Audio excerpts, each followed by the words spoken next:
Ya. Nah, karena kita tidak tersekat, maka kita terus menyampaikan permohonan, kan gitu kan. Lah kalau masih tersekat minta permohonan yo, wah itu kan menguasai hari akhir. Saiki nggak dikabul, omong nanti aku berkuasanya baru nanti kok. Baru nanti katanya. Nah, maka saya tidak pernah menerjemahkan itu sebagai ya yang menguasai hari kemudian, ya kan. Ya. Jadi yang menguasai hari kepatuhan. Saya terjemahkan gitu. Lah manusia saat ini pun harus patuh gitu loh. Ya, karena kata din, nah ini kan masalahnya bahasa Arab kan. Itu bisa diartikan agama, bisa diartikan pembalasan. Nah, karena diterjemahkan pembalasan, maka dikonversi menjadi menguasai hari akhir. Dan Tuhan kan menjadi pembalas. Iya, padahal Tuhan itu bukan pembalas. Tadi sudah bilang Ar-Rahmanir Rahim. Kan gitu paradok ya. Paradok gitu loh ya. Nah ini pemahaman orang itu juga merupakan kunci. Ya, merupakan sinar, cahaya bagi dirinya. Ya. Nah karena sudah tidak ada sekat, kula kalih panjenengan Gusti mboten wonten ya kan sekat, mboten wonten warono, mboten wonten hijab. Jadi nyuwun kan gitu kan. Ihdinas sirotol mustaqim ya. Nah, itu bukan kok sekedar diterjemahkan, tunjukkanlah kami ya ke jalan yang lurus. Jalur lurus kemana? Nek lurusnya nyoncong yang neraka ya piye kan gitu kan ya. Terus iya, jadi ya ihdina itu benar. Kita mohon petunjuk ya kan. Nah, sirot itu dalan tapi dalan sing wombo Mas, sing ora pepet-pepetan. Iya. Jadi artinya ada orang berpedoman lain yang enggak singgungan sama saya, ya kan. Ya, saya pun tidak nyinggung orang lain, ya kan. Jadi mohon Tuhan berikan saya ini berada di jalan yang luas sekali, itu sirot. Itu. Bisa menerima segala macam perbedaan gitu iya, ya namanya luas ya bisa. Gak seneng pinggir kene, pinggir kono kan begitu, ya kan. Nah itu sirot, makanya kalau jalan sempit itu sabil. Gitu loh, sabil. Makanya sabilillah itu jalan sempit. Nah ini sirot ini. Ya. Nah al-mustaqim ya. Jadi al-mustaqim itu ya tidak bisa diterjemahkan sekedar lurus, tapi kita bisa berbuat di jalan yang luas itu kita bisa berbuat hal-hal yang benar. Loh, berbuat hal yang benar itu tidak gampang. Ya kan? Misalnya kita ini di pegawai negeri lingkungan kita korupsi, mau berbuat benar itu ya susah. Bisa kadang-kadang dibenci sama lingkungannya. Jangan soalim katanya. Nah, kita berdoa itu supaya kalau berbuat benar mereka diam saja. Nah, tidak akan mencat kita karena nggak takut pada kita. Oh, orang ini nggak akan kok ngelapor-lapor misalnya. Nah itu siratal mustaqim. Nah coba menerjemahkan semacam ini itu jalan itu buka pintu batin itu mata batin terbuka ya. Nah terus setelah itu kalau sudah bisa menjalankan semua yang benar tidak bersenggolan dengan orang, kita terus apa itu siratal ladzina an'amta alaihim, yaitu jalannya orang-orang yang engkau beri kenikmatan. Jadi kalau masih senang senggolan itu karena dia tidak pernah mendapatkan kenikmatan gitu loh. Ya kalau orang sudah menerima kenikmatan ya apa itu nggak ada gunanya itu gitu ya. Nah di dalam surat apa itu An-Nisa ya, jadi di situ disebutkan ya kan pada salah satu ayatnya itu bahwa siapa yang menerima kenikmatan itu ya, itu surat An-Nisa 69 kalau tidak salah ya, yaitu para nabi ya kan, para sidikin, para solihin ya. Nah, terus para apa itu syuhada ya. Itu pun saya uraikan di buku itu ya. Jadi loh berarti para nabi, para syuhada, para apa itu sidikin terus sidikin dulu urutannya itu para nabi, para sidikin, para syuhada, terus para solihin. Nah, ini saya uraikan, loh. Kalau begitu jalan yang benar itu mendapat kenikmatan bersama orang yang klasifikasinya nabi, bersama orang yang kualifikasinya itu sodikin, ya, bersama orang yang kualifikasinya syuhada sama solihin. Itu saya jelaskan. Yang paling rendah dulu, ya kan. Hidup bersama orang soleh kan ya sekarang ini kan. Jadi kalau kita sudah bisa jalan yang benar, terus tidak ada orang yang ganggu, ya, kumpulan kita kok ya orang-orang yang baik-baik, orang-orang yang selalu mendorong untuk hal-hal yang lebih baik, lebih maju, itu sudah kita kumpul orang soleh. Ya. Nah, kalau sudah begitu kan juga bisa ketemu orang yang syuhada. Ya, syuhada itu orang yang berani menjadi saksi. Ya. Nah, ternyata nggak gampang kan orang menjadi saksi itu kan. Ya, coba misal banyak kan orang kalau dipanggil jadi saksi ketakutan kan. Ya. Lah, karena belum zamannya, jadi kita akan mau bersaksi kebenaran mungkin malah merepotkan. Ya, paling tidak kesedikin dulu, kesolihin dulu. Ya, tapi kan nggak apa-apa. Pelan-pelan jadikanlah bangsa kami ini akhirnya sampai pada bangsa yang kebenarannya itu sudah sampai tingkat syuhada. Ya. Jadi enak kalau ada apa-apa, coba ada saksinya kok ini. Lah, ini pun mulai terarah, yaitu adanya digital. Jadi digital itu punya jejak yang syuhada. Ya kan? Iya, coba. Orang apa saja nanti nggak bisa mengelak. Karena ini ada. Ya. Jejak digital. Ya kayak gini yang kita omongkan kan tertulis. Mau orang motong nanti tinggal gampang. Oh itu soalnya bukan dari podcastnya Pak Endra itu cuma nyuplit dipotong setengah misalnya. Jadi salah kan. Orang telusuri ke aslinya. Ya. Nah terus baru sidikin. Jadi ia memang orang yang bisa membangun kebenaran-kebenaran. Jadi membangun sudah. Ya. Misalkan bagaimana supaya bangsa ini tidak korupsi. Ya, harus dibangun sistem administrasi yang benar. Misalnya seperti itu. Ya. Nah, tingkat terakhir menjadi kelasnya para nabi. Jadi tidak harus dari nabi. Nah, itulah yang disebut kalau di dalam surat An-Nahl ya, surat 16 ayat 36 ya dikatakan walikuli umatin rasul. Jadi setiap diri itu sebenarnya ada rasulnya. Nah, kalau sudah rasulnya setiap orang ini sudah terbuka, kan tidak ada lagi caci maki, tidak ada lagi ini itu.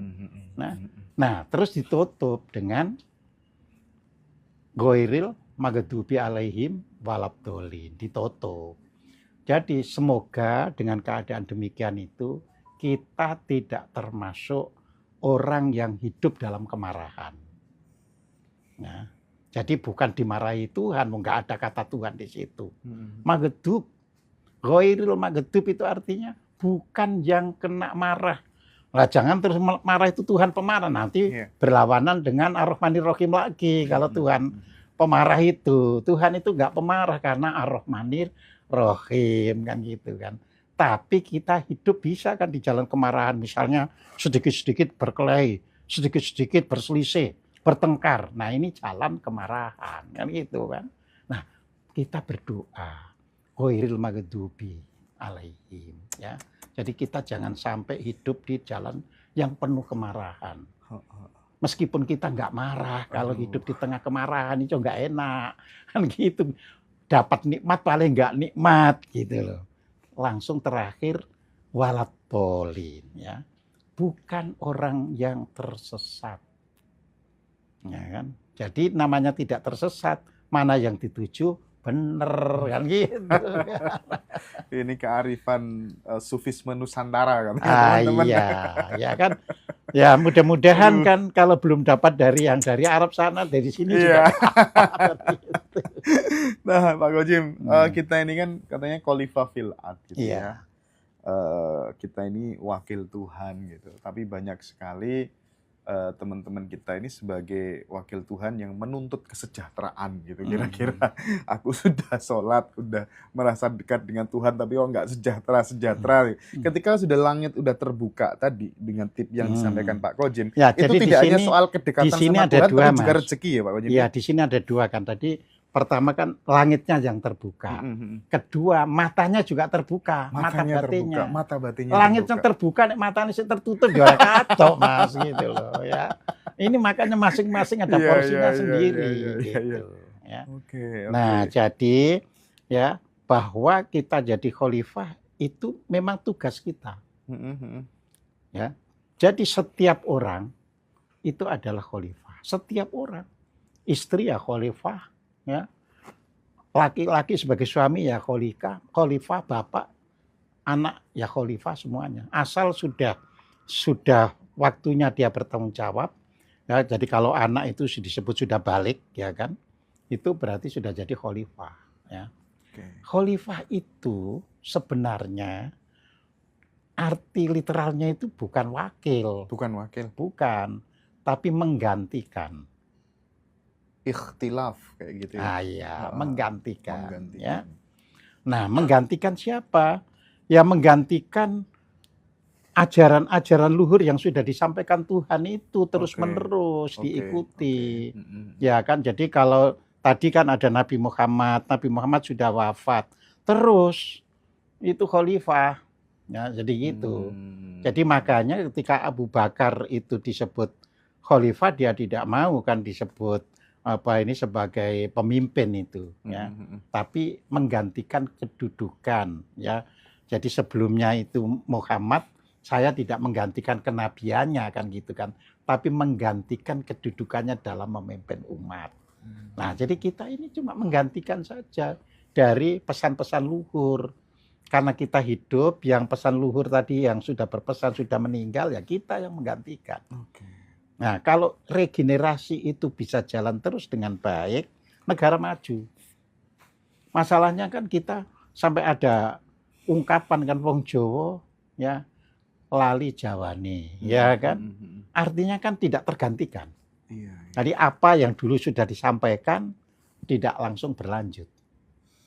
Nah, jadi kita diharapkan dengan kekhalifahan kita itu bisa menggantikan keluhuran-keluhuran yang dulu sudah pernah dicapai. Nah, itu tanggung jawab kita. Jadi kita tidak lagi menuntut, kok aku tidak begini, ya karena nggak mau menggantikan. Kalau mau menggantikan kan berusaha jadinya. Nah, di situ. Oke. Ada satu pertanyaan yang lupa tadi Pak Kojim ya, tentang akhirat gitu Pak Kojim. Tentang akhirat. Oh, akhirat ya. Katanya kan di akhirat itu manusia nanti bakal dibangkitkan gitu kan. Nah, sebenarnya itu dibangkitkan atau diciptakan sebagai makhluk yang baru gitu. Gimana Pak Kojim? Gini, di sini sering orang tidak bisa membedakan pengertian akhirat dan pengertian dibangkitkan.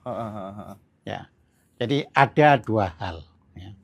Jadi kalau diimani ya kan dikatakan amanna billahi ya kan, wa malaikatihi wa kutubihi wa rusulihi wa bil akhirah ya. Jadi diakhiri dengan akhirat ya. Jadi akhirat itu kalau kita terjemahkan sebenarnya adalah yang lanjutannya, yang akhirnya, bukan yang sekarang.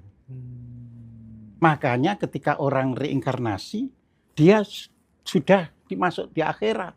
Selanjutnya. Tapi karena dia merasakan kehidupannya, dia menjadi, iya aku lakukan. Tapi ini sudah bagian dari tanggung jawab kita lanjutannya masa lalu. Itu. Ya. Jadi bukan kok nanti baru dibangkitkan alam sana, tidak. Ya, karena kalau kita membaca surat 7 ayat 25, monggo yang punya itunya supaya didengar oleh para netizen ya, surat 7 ayat 25. Surat 7 ayat 25 Pak Dodi. Iya. Dia Allah berfirman, di sana kamu hidup, di sana kamu mati, dan dari sana pula kamu akan dikeluarkan atau dibangkitkan. Iya, di sana itu kan di bumi. Ya, ya, Di ya. bumi itulah kamu hidup. Di bumi itulah kamu mati. Dan dari bumi itu pula hal yang sama, kamu dibangkitkan. Oke. Ya, bukan terus dibangkitkan di anta beranta, bukan. Ya.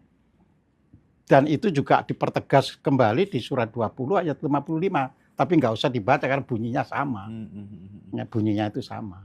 Jadi itu bukti bahwa reinkarnasi ada. Loh iya, ya kan? Kan kalau yang di sana kan nggak pernah terbukti. Iya ya. Ya. Makanya pada waktu yang lalu sudah saya sampaikan untuk membaca surat 24 ayat 25 ya. Yang di situ dikatakan pada hari itu manusia itu tahu bahwa Allah adalah kebenaran yang nyata. Kebenaran yang nyata. Kebenaran yang nyata. Yang selama ini Allah begini. Enggak. Allah itu kebenaran yang nyata. Kebenaran yang nyata itu ya sudah jelas kalau sekarang ya kan kita tahu bahwa bersuami istri kumpul bisa melahirkan anak itu kebenaran. Oke. Ya kan? Lalu yang mandul yang nggak bisa punya anak itu kebenaran. Terus orang jadi mencari tahu kenapa ya kok ada yang mandul, kenapa ya ada yang banyak, terus kenapa, bagaimana cara untuk supaya tidak beranak cukup 2 saja misalnya, itu semua berdasarkan hukum kebenaran. Ketika kita sudah tahu bahwa kebenaran itu yang kita ketahui, ya itulah kita melihat Allah.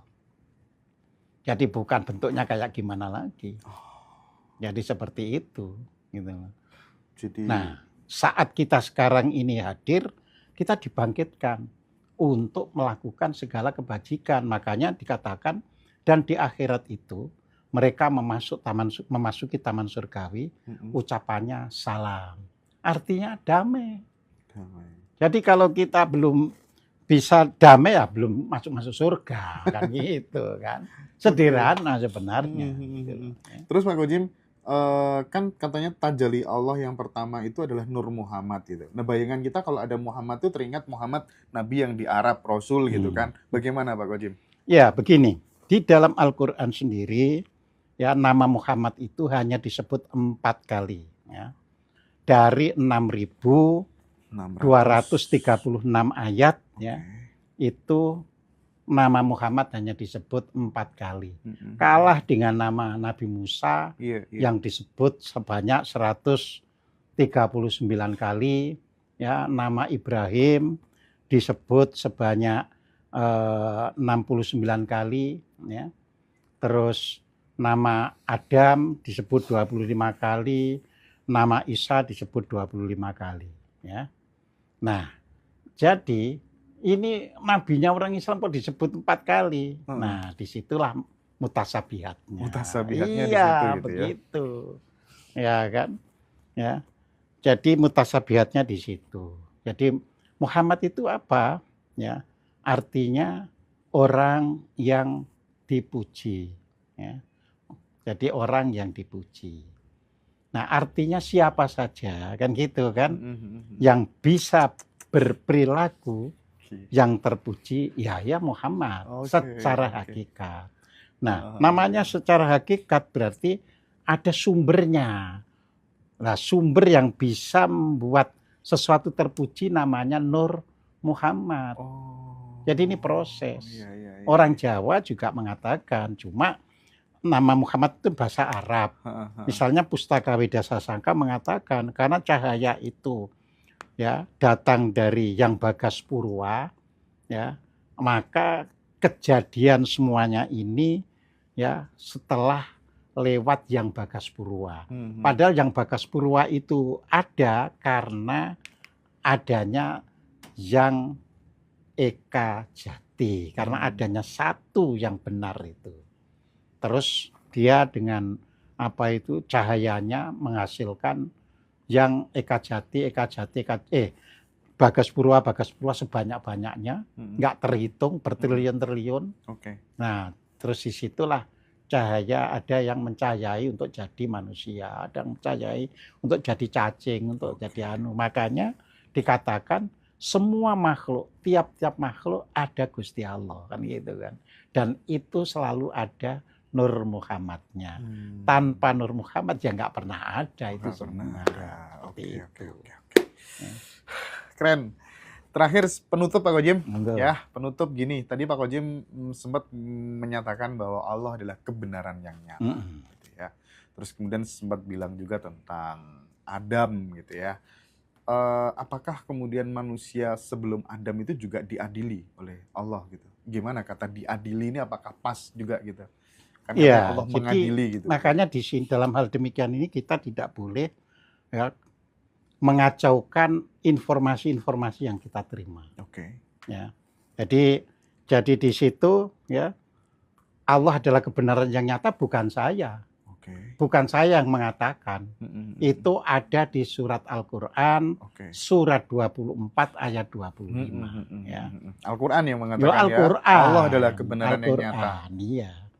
Jadi Al-Qur'an dengan tegas menyatakan bahwa wallahul haqqul mubin. Jadi Allah adalah kebenaran yang nyata. Ya. Jadi di situ. Oke. Nah, karena adanya kebenaran yang nyata, maka orang Jawa dulu selalu belajar untuk mencapai kasunyatan. Nah, gitu loh. Karena kasunyatan itu dari kata nyata. Iya. Ya kan? Sunyata berarti lebih nyata lagi kan gitu kan. Nah, jadi belajarlah kasunyatan katanya supaya tahu yang benar kan gitu. Ya. Jadi kalau sudah tahu Gusti Allah itu kebenaran yang nyata, janganlah berpikiran kayak begini, kayak begitu. Ya kebenaran saja. Kebenaran saja Iya. gitu. Kalau semua orang sudah benar ya berarti semuanya sudah hidup di dalam tataran ilahiyah. Jadi di situ. Nah, masalah Adam ini kan dimulai dari Alkitab. Ya kan? Islam itu ya kan cuma turunan. Jadi kata Adam dimasukkan Al-Qur'an itu cuma turunan. Karena sebelum ada Al-Qur'an sudah ada Alkitab. Ya. Di kemudian hari setelah orang-orang menggali ya arkeologi ya kan ditemukanlah prasasti yang namanya tablet Mesopotami. Iya. Ya, yang di situ disebutkan adanya Anunnaki. Iya. Anunnaki itulah yang disebut di dalam prasasti itu, di dalam tablet itu, makhluk yang datang dari planet Nibiru. Ya, untuk mencari bahan dari bumi yang bisa dipakai memperbaiki di Nibiru sana, dan itu gold atau emas. Ya. Tapi karena turunnya itu di Mesopotami, dan setelah dicek-cek dengan alatnya, mereka itu sudah punya alat ya kan, itu adanya di Afrika Selatan, maka mereka berpikir lebih baik kita membuat hibrida, ya, makhluk bumi dengan sperma dari bangsa Anunnaki yang turun tadi. Ya. Supaya apa? Kelemahan makhluk bumi itu bisa ditutupi dengan kekuatan bangsa Anunnaki. Sedangkan kebiasaan di bumi itu ya mereka sudah kenal kan? Iya, jadi di situ. Maka terjadilah apa itu in vitro. In vitro itu mereka punya laboratorium, ya spermanya bangsa Anunnaki sak kapal tadi yang turun di Mesopotami itu, ya dimasukkan ke ya perempuan bumi, ya tentu bumi di wilayah Mesopotami, ya itu bukan wilayah Jawa, makanya nanti Jawa itu disebut wilayah timur. Keren. Sehingga orang Barat menulis East is East, West is West, never the twin shall meet. Ternyata Barat itu ya Barat, Timur ya Timur, tidak akan selamanya bisa bertemu. Ya. Nah itu tegas. Ya. Jadi kita juga tidak kalah dengan orangnya Anunnaki sebenarnya gitu loh. Cuma saat ini kita belajar dari orangnya Anunnaki yang di Mesopotami itu. Kata Anunnaki, jadi katanya Adam. Adam itu artinya dari bumi. Iya, jadi dari bumi ini kita bisa menjadikan orang yang kita suruh-suruh untuk ngambil emas tadi. Ya. Adamit, ya. Itu artinya kelompok Adam. Ya. Nah, terus nanti diadopsi di dalam Alkitab menjadi mari kita ya menjadikan manusia yang serupa dengan kita. Ya. Artinya apa? Serupa dengan kita, bukan satu orang. Ya, itu memang tulisan di prasasti tablet Mesopotami itu. Ya, jadi sekarang ini para ahli peneliti, berarti kisah di Alkitab itu juga ngambil dari tablet Mesopotami. Jadi nama Adam itu dari situ, gitu loh ya. Nah, orang-orang yang sudah terbuka melihat sejarah, membanding secara arkeologi kan nggak bisa lagi ditipu-tipu gini, gitu kan. Terus nanti lama-lama ini kan beranak pinak. Akhirnya kesal katanya, jadi suruh-suruan itu. Berontak, kan gitu kan. Ketika berontak itulah ya yang namanya Enlil. Enlil itu tokoh bangsa Anunnaki tadi. Jadi bangsa Anunnaki itu ada 2 orang tokoh, Enki dan Enlil. Nah, dengan pemberontakan itu kesal. Ayo kita buat banjir, kita tenggelamkan mereka semuanya. Sudah mirip dengan banjir Nuh. Jadi cerita banjir Nuh ngiblat sebenarnya dari situ. Ya. Karena apa? Karena prasasti Anunnaki itu adalah tahun 3.500 sebelum Masehi.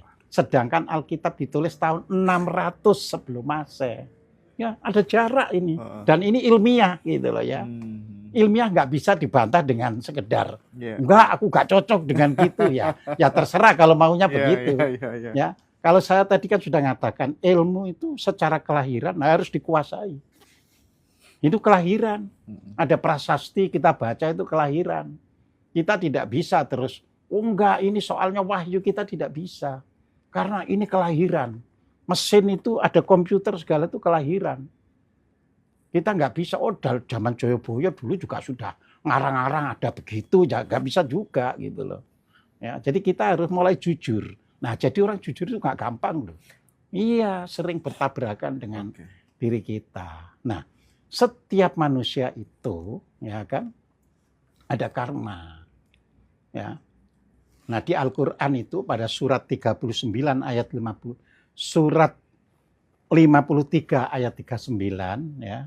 Itu mengatakan ya tidak seorang pun yang mendapatkan kecuali apa yang ia usahakan. Coba baca surat 53 ayat 39. Supaya tahu bahwa karma itu ada di dalam Al-Qur'an gitu loh. Tuh, iya. Surat berapa tadi? 53 ayat 39.